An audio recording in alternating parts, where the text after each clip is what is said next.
नमस्कार। आर के त्यागी Ghaziabad NCR Delhi.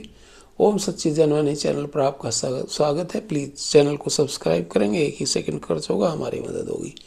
Video को शेयर लाइक कमेंट करें। शेयर करने से सभी रिटायरी साथियों तक जाएगा वीडियो, और हमारे व्यूज इशूज न्यूज़ प्रोपोगेट होंगे, प्रचारित प्रसारित होंगे। All sections of society, all sections of political parties तक जाएगा और पब्लिक एट लार्ज तथा सभी रिटायरीज साथियों तक पहुंचेगा और वो मोबिलाइज मोटिवेट होंगे। मैं इसमें 2-3 टॉपिक कवर कर रहा हूँ। सबसे पहले ये हमारे हैं राजकुमार जैन कोटा से, इन्होंने एक भेजा है मैसेज। ये कहते हैं एक सांसद वो किसी भी पार्टी का क्यों ना हो, अपने चुनाव में करोड़ों रुपया खर्च करते हैं। हाँ बिल्कुल, करोड़ों करते हैं, बल्कि 10-10, 5-5, 20-20 करोड़ भी कर देते हैं। और ऐसा बताया जाता है रिपोर्ट्स में और मीडिया के थ्रू। उनके इस खर्च का कुछ थोड़ा सा हिस्सा इस रूप में सरकार उन्हें लौटा दे रही है। जब चुनाव में लाखों खर्च होते थे तब वेतन 10-15 हज़ार था। अब चुनाव में खर्च करोड़ों में है तो वेतन भी उसी हिसाब से बढ़ाना सरकार की मजबूरी है। हालांकि ये वेतन से नहीं गवर्न होते। वेतन तो जो भी है, इनके तो नंबर 2 की इनकम है ज़्यादातर लोगों की। राजशाही है इनकी, जैसे मध्ययुगीन काल में राजा और सामंतों की हुआ करती थी, वैसे ही है इनकी। इसमें सारे सांसदों की यूनिटी देखने लायक बनती है। कर्मचारी भी यही करते हैं। वेतन बढ़ाने हेतु सब एक हो जाते हैं और दुर्भाग्यवश सारे पेंशनर्स पेंशन संशोधन हेतु एकजुट कभी भी नहीं हो सकते। यदि सारे पेंशनर्स भी सांसदों की तरह से पेंशन संशोधन हेतु एकजुट हो गए होते तो पेंशन संशोधन का यह रोना आज हमें रोना नहीं पड़ता। आरबीआई में भी तो पेंशनर और कर्मचारी पेंशन अपडेशन पर एकजुट हो गए थे, तभी उनका पेंशन अपडेशन हुआ। और उनकी इस एकता के आगे स्वयं आरबीआई को ही पेंशन अपडेशन का फैसला स्वयं ही करना पड़ा था। धन्यवाद, ये इन्होंने कहा और बिल्कुल ये सही बात है।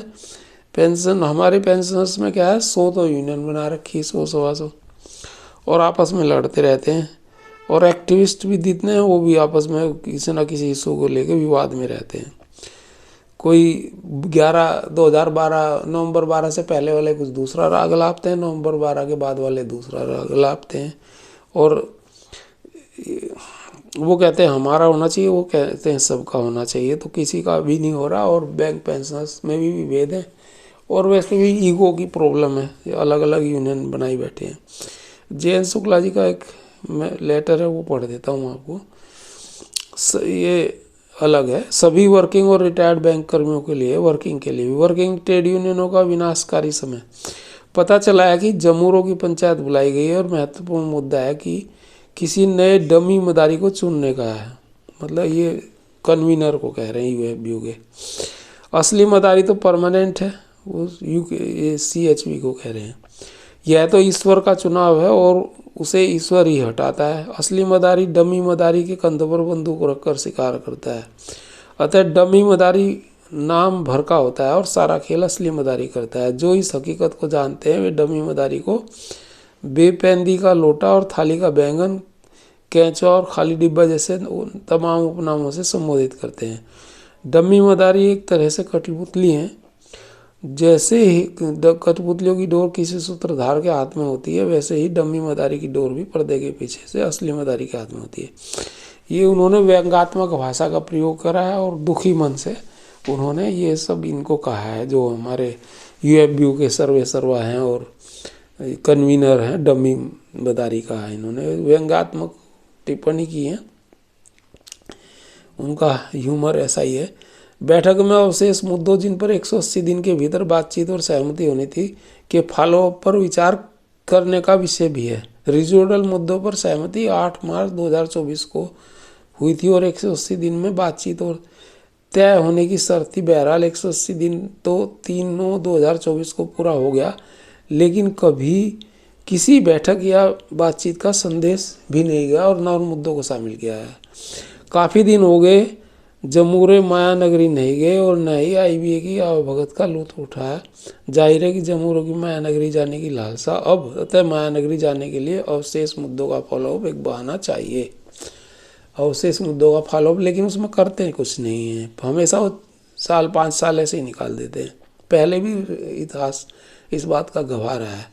अवशेष मुद्दों का एक ट्रैक रिकॉर्ड है, और जैसे टाइम पास के लिए लोग मूंगफली का इस्तेमाल करते हैं, वैसे ही जमहूरे टाइम पास के लिए रेजिडुअल मुद्दों का इस्तेमाल करते हैं। रेजिडुअल मुद्दे तय करने के लिए नहीं, बल्कि खाली समय में आईबीए के साथ जान पहचान बनाए रखने के लिए होते हैं। और जमहूरों को डर होता है ऐसा न हो आईबीए ना भूल जाए, और रेजिडुअल मुद्दों के बहाने जमहूरे आईबीए से मिलते रहते हैं ताकि आगे पहचान का संकट न हो। और ये बिल्कुल इन्होंने सटीक टिप्पणी करी है, व्यंग्यात्मक टिप्पणी।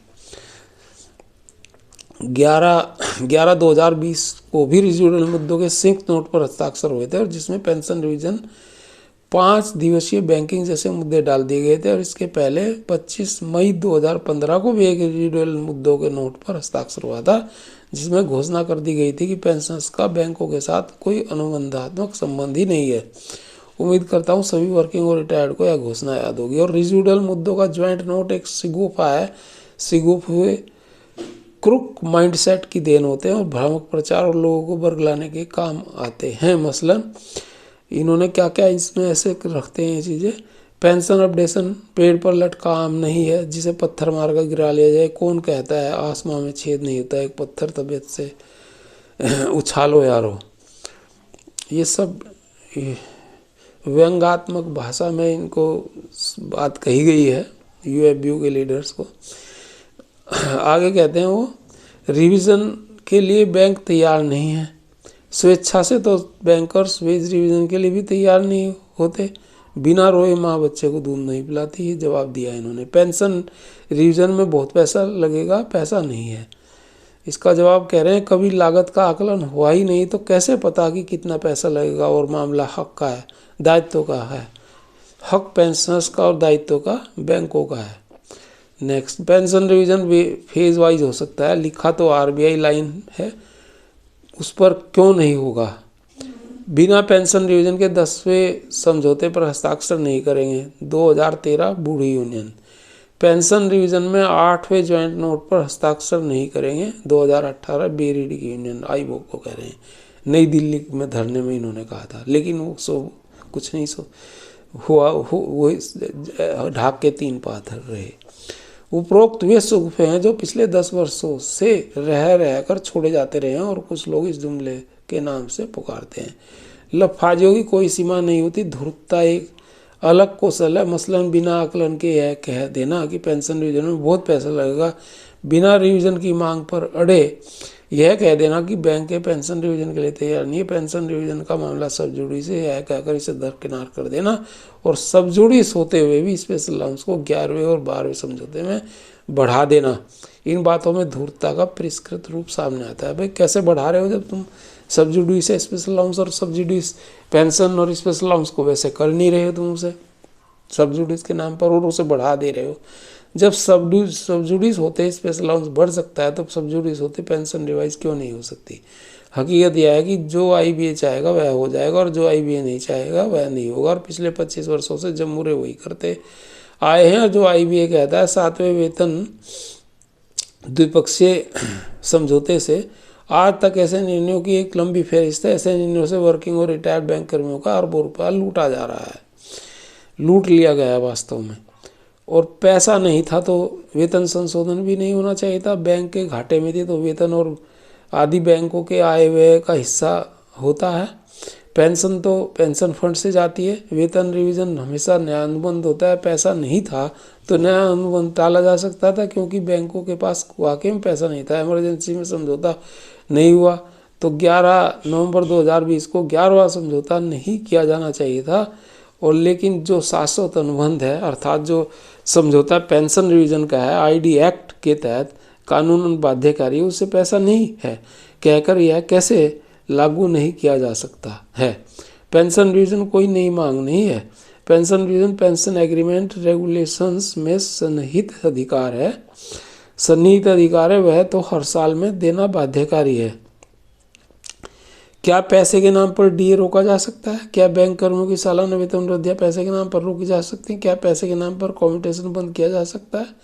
क्या कॉमिटेड राशि वापस नहीं की जा सकती? पेंशन समझौता पेंशन रेगुलेशन में आरबीआई लाइन पर पेंशन अपडेशन का प्रावधान है। वेतन रिवीजन के साथ आवधिक पेंशन अपडेशन भी हुआ है जिसे मनमानी तरीके से समझौते में के बाद रोक दिया गया है। यह भी स्वीकार्य तथ्य है कि आरबीआई लाइन पर पेंशन अपडेशन होगा। बातचीत की जरूरत तब होगी जब आरबीआई लाइन से हटकर रिवीजन होना हो। आरबीआई लाइन पर पेंशन अपडेशन 100 में होना और पेंशन समझौते और 26/3/94 की स्मॉल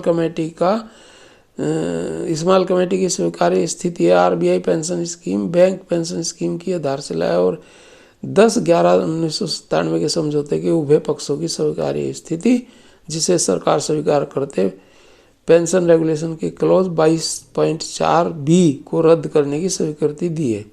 सभी को याद होना चाहिए कि अधिकारी संघों ने 90 ज्वाइंट नोट से संबंधित मांग पत्र इस शर्त के साथ दिया था कि पहले पूर्व ज्वाइंट नोट के अवशेष मुद्दों पर बातचीत और समझौता हो, तब इस मांग पत्र पर बातचीत शुरू हो।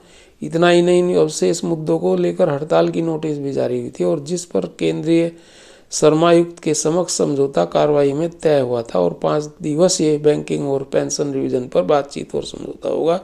बैंक कर्मचारियों और अधिकारियों को अपनी यूनियन से पूछना चाहिए कि इन मुद्दों पर क्या हुआ। हम तो इस लफाजी से वाकिफ़ हैं और कहते रहे हैं कि बड़ी यूनियनें मैनेजमेंट की गोदी यूनियनें बन गई। रिजिडल मुद्दों के नोट्स केवल बैंक कर्मियों को बेवकूफ़ बनाने का यूनियन और आईबीए मैनेजमेंट के हथकंडे भर हैं। अब औद्योगिक विवाद अधिनियम के तहत 8/3/2024 को संपन्न हुए समझौते का क्रियान्वयन यूनियनें सुनिश्चित नहीं करा पा रही, तो शेष मुद्दों को ये कैसे तय करा सकते हैं, यह गंभीर सवाल है।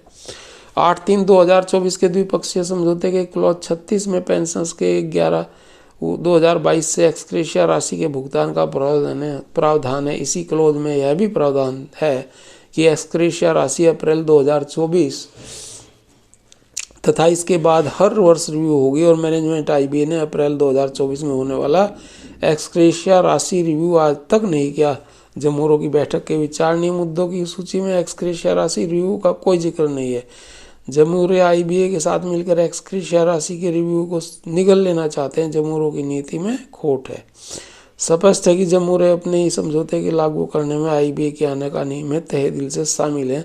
यह कोई पहली बार नहीं हो रहा है। पेंशन रिवीजन न होना और आईबीए का शपथ सर्वोच्च न्यायालय में यह कहना कि पेंशन अपडेशन का कोई प्रावधान पेंशन रेगुलेशंस 1995 में नहीं है और उस पर यूनियनों की चुप्पी यह साबित करती है कि यूनियंस आईबीए मैनेजमेंट और पेंशन रिवीजन न होने के मामले में एकजुट है और वो पेंशन रिवीजन नहीं होने देना चाहती क्रमशः। और ये है शुक्ला जी, इन्होंने ये लिखा है और ये कदाचित सही लिखा है। नमस्कार, भारत माता की जय, वंदे मातरम। और साथियों, इस चैनल को सब्सक्राइब करें, 1 सेकंड खर्च होगा। वीडियो को शेयर करें, लाइक कमेंट करें। नमस्कार, भारत माता की जय, वंदे मातरम। मेरा मोबाइल नंबर 8588898205 और आप किसी भी सहयोग के लिए मुझे कॉल कर सकते हैं। मुझे कोई सहयोग करना चाहे तो मेरे मोबाइल पे कर सकते हैं, जिसमें आर्थिक सहयोग भी आप कर सकते हैं। थैंक्स।